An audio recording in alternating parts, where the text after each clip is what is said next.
Bonjour chers téléspectateurs, bienvenue dans cette interview unique que nous réalisons dans la ville de Sotchi avec le président russe Vladimir Vladimirovitch Poutine. Avec nous, Mohanad Khatib, reporter pour Sky News Arabia, et Salam Moussafir, journaliste de la chaîne RT Arabique. Merci beaucoup de nous donner cette occasion unique avant votre visite en Arabie Saoudite. Sous votre présidence de la Russie, pendant plus de 10 ans, ont eu lieu des événements tragiques, dramatiques au Proche-Orient. Les bases de nombre de pays ont été sapées, les structures étatiques en Irak et en Libye ont été détruites. Nous voyons qu'un destin similaire attend peut-être d'autres pays. Nous avons vu ce qu'il s'est passé en République arabe syrienne, des événements catastrophiques. Beaucoup de personnalités arabes croient que la Russie pourrait renforcer son rôle dans la région. Vous savez sans doute que notre chaîne RT Arabique couvre entre autres la politique extérieure de la Fédération de Russie. Beaucoup de nos téléspectateurs se demandent pourquoi la Russie a-t-elle une position aussi ferme à l'égard de la Syrie alors qu'elle n'a pas été aussi ferme dans le cas de la Libye ou de celui de l'Irak. D'abord, je n'étais pas président au moment où ont eu lieu les événements concernant l'Irak et la Libye. Mais ce n'est pas la question, ou pas tout à fait. La question est que, dans le premier cas, comme on sait, les États-Unis ont agi en contournant le Conseil de sécurité de l'ONU. Les États-Unis n'avaient pas de mandat pour employer la force contre l'Irak.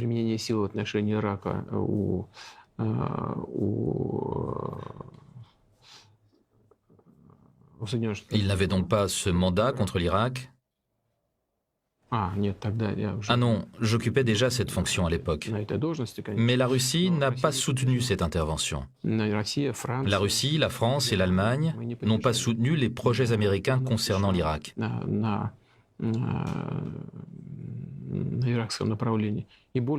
En outre, nous avions mis en garde contre ces possibles conséquences négatives qui ont de fait eu lieu.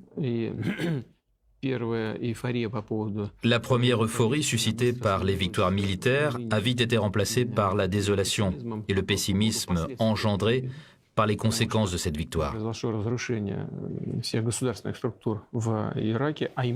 Parce que toutes les structures étatiques de l'Irak ont été détruites, mais aucune nouvelle n'ont été créées, du moins au départ. Par contre, des forces radicales se sont mobilisées et des forces terroristes se sont consolidées. Beaucoup d'anciens officiers de l'armée de Saddam Hussein et des fonctionnaires des services spéciaux ont changé de camp et ont rejoint ce qui devait plus tard devenir Daesh. Tous ceux qui ont organisé et soutenu cette action n'en avaient donc pas calculé les conséquences. Nous espérons vraiment que l'Irak va désormais évoluer dans le bon sens, que le pays progressera en dépit de ses problèmes intérieurs, mais il fait face à de nombreux problèmes, nous le savons très bien. Concernant la Libye, le chaos qui y règne depuis les opérations militaires semble malheureusement n'en plus finir. Mais là, nos partenaires occidentaux se sont pour ainsi dire moqués de nous.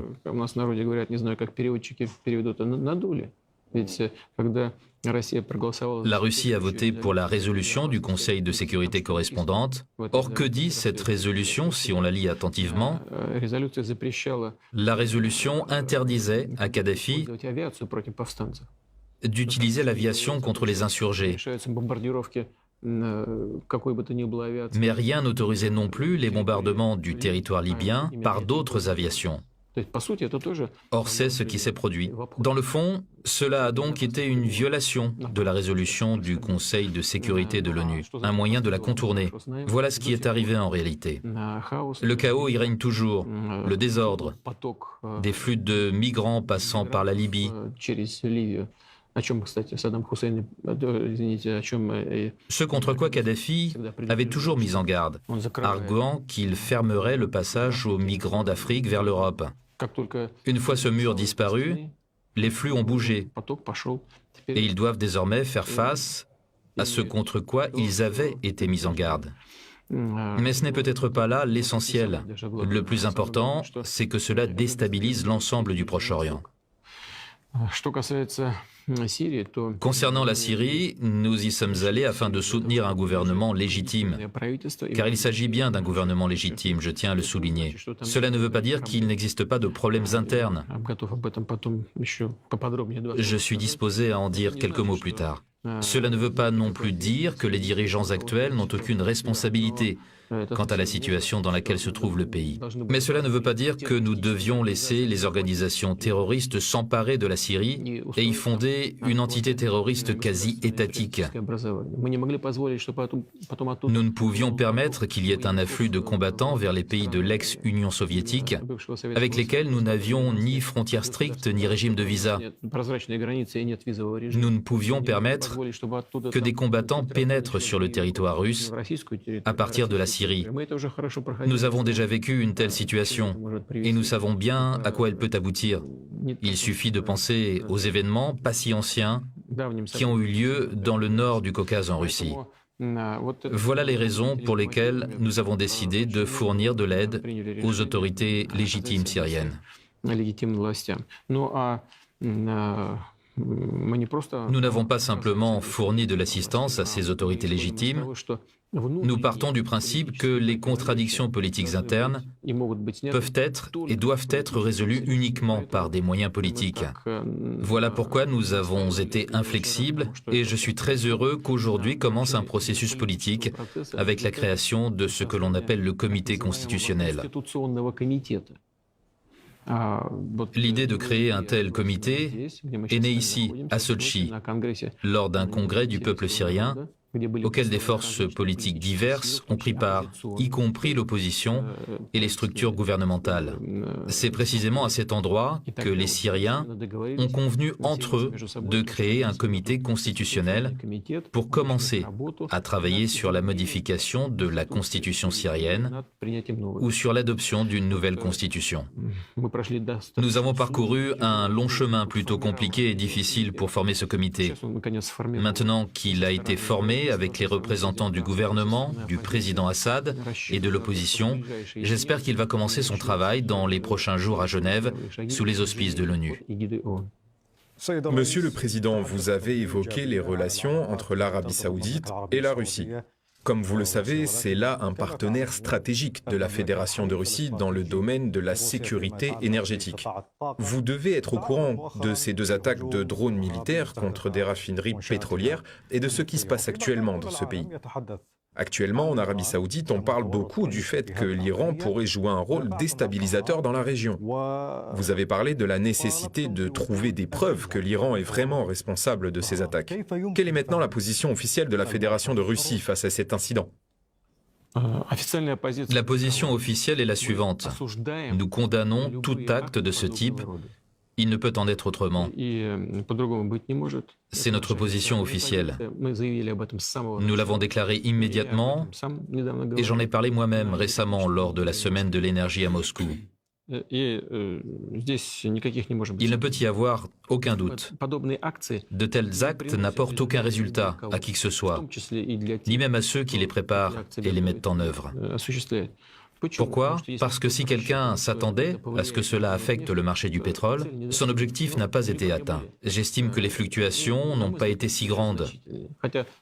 Une première envolée a été perceptible, mais en l'espace d'une semaine, les prix sont revenus à la normale.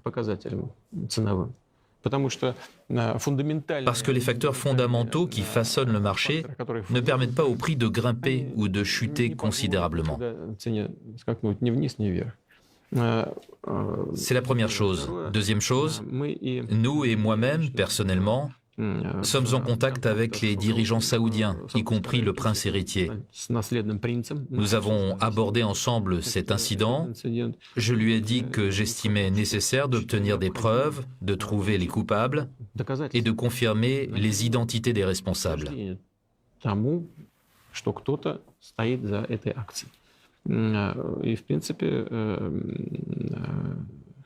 Le prince Ben Salman était de manière générale d'accord avec moi et il m'a demandé si la Russie pouvait participer à l'enquête sur cet incident. J'ai dit que oui, nous étions prêts à partager tout ce que l'on nous demanderait et tout ce que nous avions pour que cet incident fasse l'objet d'une enquête approfondie. Par conséquent, notre position demeure la même. Avant que l'identité de ceux qui se cachent derrière cet acte ne soit absolument claire, il serait inadéquat de désigner des coupables.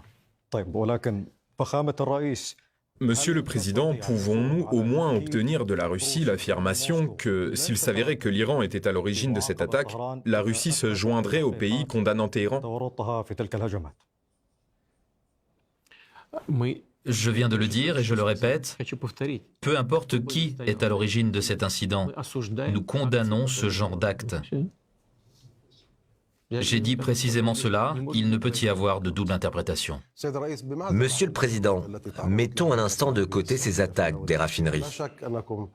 Vous comprenez sans doute qu'il y a actuellement de vives inquiétudes dans la région. Et vous analysez vous-même cette situation. Le rôle de l'Iran suscite des inquiétudes, et non seulement dans le cadre de ces récentes attaques, mais aussi dans d'autres pays, au Liban, au Yémen, en Irak, en Syrie et d'autres encore. La Russie a-t-elle aussi des inquiétudes par rapport aux activités de l'Iran que nous considérons comme déstabilisantes? Pensez-vous que la Russie puisse exercer une certaine influence sur l'Iran afin de voir son comportement évoluer? J'ai déjà dit que nous entretenions avec l'Arabie Saoudite et les Émirats Arabes Unis des relations chaleureuses et de partenariats sans précédent. Mais la Russie ne se lie pas d'amitié avec quelqu'un tout simplement pour agir contre quelqu'un d'autre. Nous construisons des relations bilatérales basées sur des tendances positives dans nos échanges et ne créons pas d'alliances dirigées contre quelqu'un. C'est mon premier point. Le deuxième point est le suivant. Je pense que vos auditeurs, vos téléspectateurs et vous-même le comprendrez également. La Russie et l'Iran sont voisins. Nous ne pouvons l'ignorer. Troisième point. L'Iran est une puissance régionale majeure. C'est une nation ancienne avec sa propre culture, une culture ancienne et profonde. Et si nous voulons construire de bonnes relations avec quelqu'un, je pars du principe que tous les pays de la région veulent avoir de bonnes relations les uns avec les autres, et que personne ne veut de confrontation, ou que Dieu nous en préserve, d'affrontement. Personne ne veut cela. Je sais qu'en Arabie Saoudite, personne ne le souhaite, qu'aux Émirats, personne ne le souhaite. Mais si nous voulons avoir un agenda positif, nous devons partir du fait que nous reconnaissons les intérêts légitimes de nos partenaires. Je tiens justement à le souligner. Je ne dresse pas une liste de ce qui est légal, de ce qui est illégal, mais une puissance aussi importante que l'Iran, qui est présente sur ce territoire depuis des milliers d'années. Les Iraniens, les Perses vivent ici depuis des siècles. L'Iran a évidemment ses propres intérêts, et ces derniers doivent être respectés. On peut bien sûr discuter de ce qui est légal et illégal, s'il s'agit d'intérêts légitimes ou si une certaine limite a été dépassée. Mais pour qu'il y ait une compréhension mutuelle, pour comprendre ces nuances, subtilités, problématiques,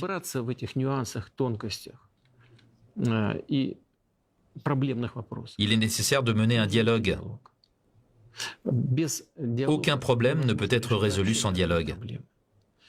Par conséquent, je pense que je peux partager les préoccupations des Émirats Arabes Unis et de l'Arabie Saoudite. Mais seuls les États concernés peuvent résoudre les problèmes qui les opposent.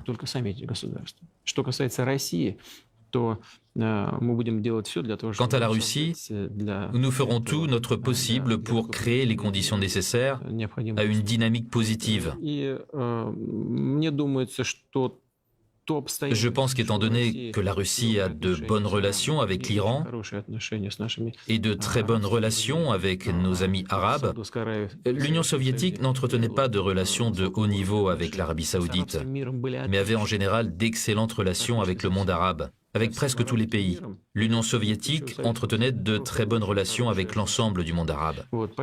Par conséquent, nous sommes déjà revenus à ces relations de qualité. Ce n'est pas un processus en cours. Si nous profitons de nos bonnes relations avec l'Iran et le monde arabe, avec l'Arabie saoudite, avec les Émirats arabes unis, il me semble que nous pourrons trouver entre nous quelque chose qui constituerait notre intérêt commun. J'ai parlé de notre travail positif en Syrie. Oui, nous, c'est-à-dire la Turquie, l'Iran et la Russie, sommes très actifs dans le cadre de ce trio et nous obtenons des résultats. Mais sans le soutien de l'Arabie saoudite, ce serait absolument impossible. Tout le monde en est conscient. Sans le soutien adéquat des Émirats arabes unis non plus.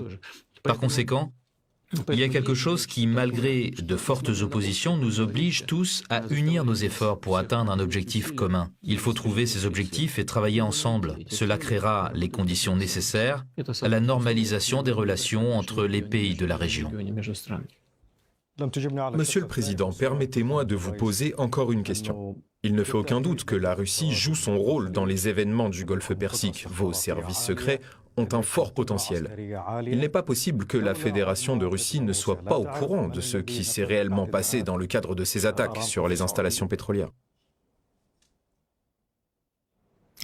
Eh bien, croyez-le ou non, nous ne sommes pas au courant. Immédiatement, dès le lendemain, j'ai posé cette question aux dirigeants des services de renseignement extérieur et du ministère de la Défense. Et j'ai eu comme réponse, non, nous n'en savons rien. Je ne dirais pas qui aurait dû être au courant pour n'insulter personne, mais nous n'avons pas d'informations fiables à ce sujet.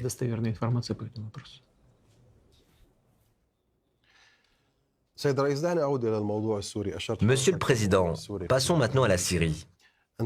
Vous avez récemment annoncé la suspension des actions militaires de grande envergure en Syrie. Et tous espèrent maintenant un règlement politique. Vous en avez parlé au forum du Club Valdai. Vous avez dit que la Syrie pourrait effectivement devenir un vrai exemple de comment résoudre ce genre de conflit.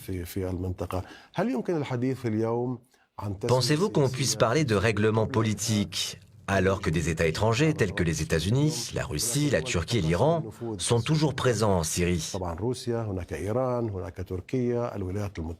Y a-t-il, malgré les conditions de cette zone instable, l'espoir d'une stabilité en Syrie?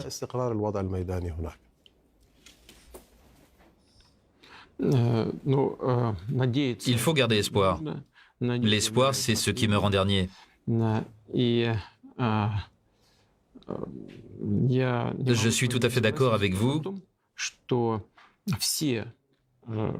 quant au fait que tous ceux qui sont présents sur le territoire d'un État étranger, en l'occurrence ici la Syrie, de manière illégitime, doivent quitter son territoire. Cela s'applique à tous les États.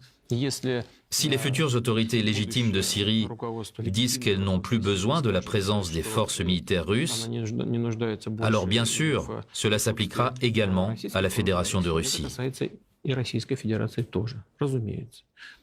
Aujourd'hui, nous débattons de cette question de manière absolument ouverte avec tous nos partenaires. Les Iraniens, les Turcs. Nous en avons également parlé à maintes reprises avec nos partenaires américains. Et j'ai déjà dit ouvertement à mes homologues ce que je vais vous dire. Le territoire syrien doit être libéré de toute présence militaire étrangère et l'intégrité territoriale de la Syrie doit être pleinement rétablie.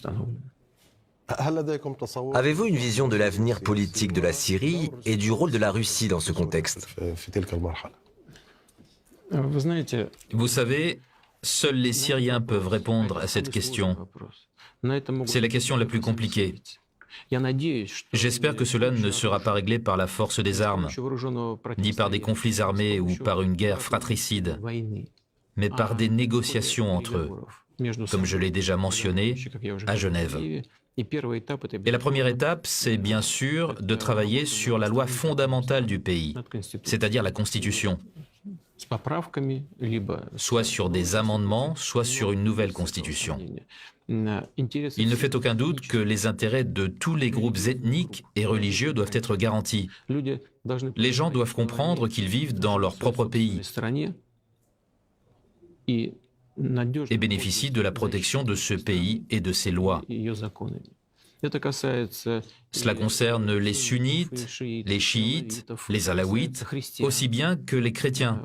En effet, la Syrie a toujours été un État multiconfessionnel et peut en être fier.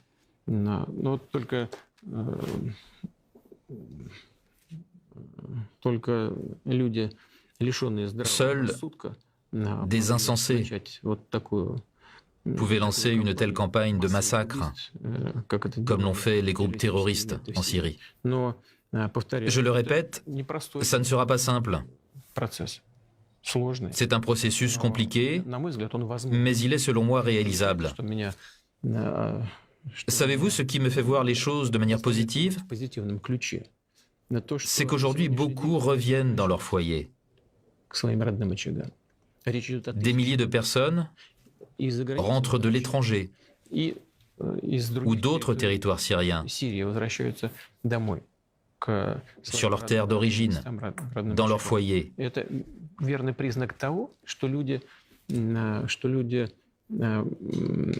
C'est un signe certain que les gens font confiance à la situation actuelle, aux garanties fournies par l'État et aux pays garants présents sur place.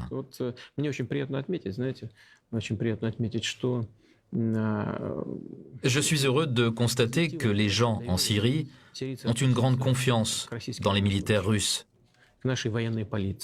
notamment dans notre police militaire. La police militaire qui œuvre en Syrie et qui le fait avec honneur est composée en grande partie de soldats originaires du nord du Caucase. Ils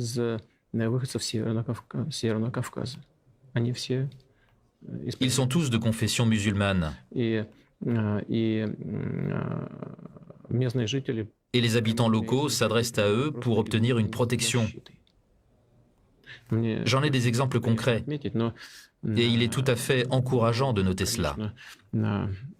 Mais certainement, pour que la situation se stabilise vraiment et pour qu'elle reste stable à long terme, il faut que les gens s'entendent. Une mauvaise paix vaut toujours mieux qu'une bonne guerre.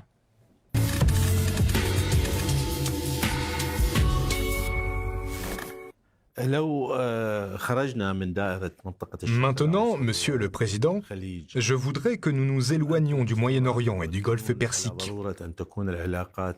Vous dites souvent qu'il est nécessaire d'améliorer les relations russo-américaines, car s'il y a, pour ainsi dire, une panne de quelque nature que ce soit dans ces relations, cela peut vraiment créer un climat malsain dans le monde dans son ensemble.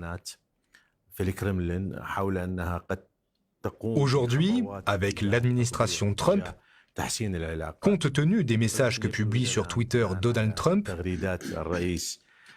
espérez-vous qu'il y aura des progrès vers une amélioration des relations bilatérales? Vous lisez ces messages sur Twitter, n'est-ce pas? Non, non, je suis désolé, je n'ai pas de compte Twitter moi-même. Donc non, je ne le suis pas.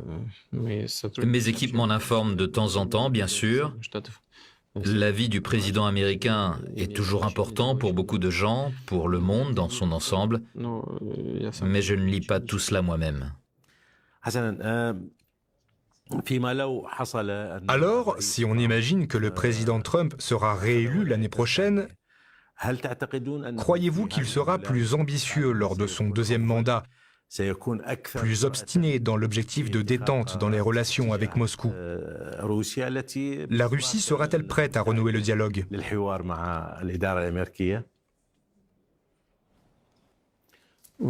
Excusez-moi, vous travaillez pour RT. Grâce à des gens comme vous, ils vont pouvoir blâmer la Russie de s'ingérer dans leurs élections. Car vous venez d'admettre que la réélection de Trump était possible. Ils vont dire, eh bien voilà, c'est déjà là une sorte d'ingérence dans la campagne électorale de la part de la Russie. Mais plus sérieusement, nous savons tous ce que dit et comment s'exprime le président américain, M. Trump, à propos des relations entre nos deux pays. Nous savons également qu'il s'est prononcé en faveur d'une normalisation déjà lors de sa précédente campagne électorale. Or, malheureusement, cela n'a toujours pas été accompli. Mais nous n'avons rien à lui reprocher, car on voit comment se déroule la politique intérieure des États-Unis. L'agenda politique national ne permet pas au président en exercice de prendre des mesures visant à améliorer radicalement les relations entre la Russie et les États-Unis. Quoi qu'il en soit, nous travaillerons avec n'importe quelle administration américaine, tant qu'elle le souhaite elle-même. Mais bien sûr, nous avons des inquiétudes liées à la sécurité et à la stabilité stratégique internationale. C'est évident. Plus récemment, les États-Unis se sont retirés du traité sur les forces nucléaires à portée intermédiaire. Cela aussi était, à mon avis, une mauvaise démarche. On pouvait régler cette question autrement. D'ailleurs, je comprends les préoccupations des Américains. D'autres pays développent ce type d'armes, tandis que la Russie et les États-Unis se sont limités eux-mêmes. Mais il ne fallait pas, selon moi, briser l'accord. Il y avait d'autres opinions possibles pour faire évoluer cette situation. Il ne nous reste, pour ainsi dire, plus qu'un seul instrument visant à restreindre la course aux armements, le traité START 3. C'est un accord sur la limitation des armements stratégiques offensifs, c'est-à-dire qu'il concerne toute la gamme, les 3 types d'armes stratégiques, tous les systèmes de missiles, qu'ils soient terrestres, maritimes ou aériens. Il expire en 2021. Pour qu'il soit prolongé, il faut se pencher dessus dès maintenant. Nous avons fait des propositions, elles sont sur la table de l'administration américaine, mais pour l'instant, aucune réponse. Nous supposons qu'ils n'ont pas encore décidé s'il fallait renouveler cet accord ou non. Mais s'il disparaît, il ne restera rien dans le monde en termes de limitation des armes offensives. Et ce serait très grave. Le monde serait face à une toute autre situation, certainement plus dangereuse. Le monde deviendrait plus dangereux et moins prévisible que celui dans lequel nous vivons aujourd'hui. Malgré cela, l'OTAN avance. N'avez-vous pas l'impression que cette avancée vers vos frontières représente une menace? Comment allez-vous y réagir? Nous avons cette impression, évidemment. Nous l'avons toujours eue. Nous en avons toujours parlé. Mais à chaque fois, on nous répondait « N'ayez pas peur, ce n'est pas contre vous. Et il n'y a rien à craindre car l'OTAN est en transformation. Ce n'est plus du tout une organisation militaire, elle n'a rien d'agressif et ainsi de suite. » Cependant, personne n'a modifié la charte de l'OTAN. Il y a un article, je ne me souviens plus lequel, peut-être est-ce le 5e, mais je peux me tromper, concernant le soutien militaire entre membres de l'organisation. C'est un bloc militaire. Et bien sûr, quand les infrastructures d'un bloc militaire s'approchent de nos frontières, cela ne peut pas nous réjouir. Il faut aussi avoir en tête que l'OTAN n'est rien d'autre qu'un outil de la politique étrangère des États-Unis. Je pense que personne n'a plus aucun doute sur ce point. En Europe, on en parle. Regardez ce qu'en dit le président français. Je n'ai rien inventé. Et que pouvons-nous observer d'autre?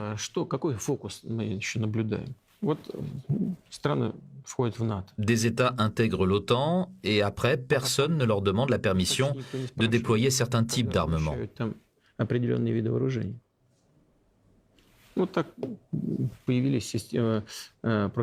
C'est ainsi que des éléments du système antimissile sont apparus en Roumanie. Bientôt, il y en aura en Pologne. C'est tout près de nos frontières. Évidemment, cela représente une menace pour nous. car il s'agit d'une tentative de niveler notre potentiel stratégique nucléaire. Cette tentative est vouée à l'échec, c'est évident. Je pense que pour les spécialistes aussi, c'est évident. Tout simplement parce qu'avec les systèmes d'armement dont nous disposons, et dont j'ai déjà parlé, je ne rentrerai pas dans les détails,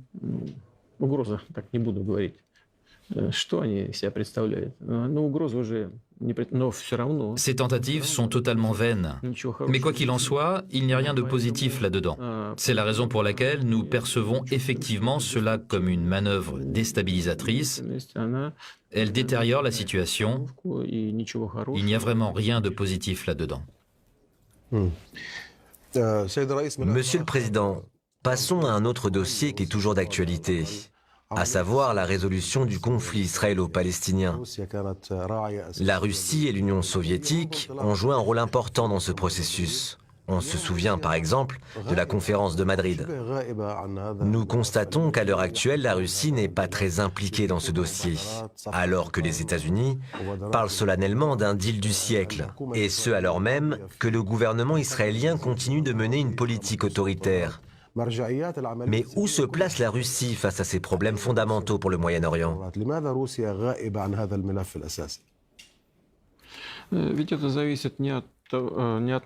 Cela ne dépend pas de nous, de nos actions. C'est à tous ceux qui sont impliqués dans ce processus de décider s'ils veulent voir quelqu'un y participer ou non. D'ailleurs, nous avons aussi de très bons rapports avec Israël.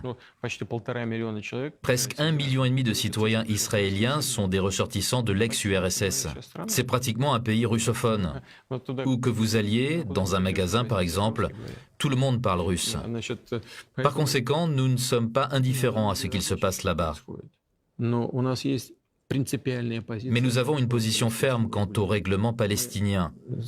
Nous suivons strictement toutes les décisions de l'Organisation des Nations Unies et considérons qu'elles doivent être appliquées.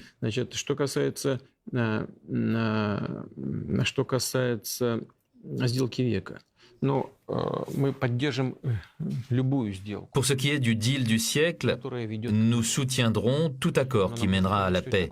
Mais nous devons comprendre de quoi il s'agit. Car pour l'instant, les détails de ces propositions dans le cadre de ce qu'ils appellent le deal du siècle ne sont pas clairs. Les États-Unis ne les ont toujours pas soumis à l'opinion publique, ni à leur propre pays, ni au Moyen-Orient ou à la Palestine. Nous partons de la nécessité de mettre en œuvre le projet de résolution à 2 États, en créant un État palestinien. Nous avons proposé il y a quelque temps d'organiser une rencontre à Moscou entre le Premier ministre israélien et les représentants de l'administration palestinienne. Mais malheureusement, cette rencontre n'a pas eu lieu. Nous avons tout fait. Nous avons organisé plusieurs sessions, plusieurs rencontres entre différents groupes palestiniens. Nous considérons qu'une réunification palestinienne serait un facteur très important, car le fait de présenter des propositions différentes affaiblit la ligne palestinienne en général. Nous y travaillons. Cela ne signifie pas que nous avons complètement abandonné ce processus, qu'il ne nous intéresse pas. Cela nous intéresse beaucoup. Et ce surtout parce que nous considérons que le conflit israélo-palestinien est la clé d'un grand nombre de problèmes dans la région. Et que tant qu'il n'est pas réglé, il reste...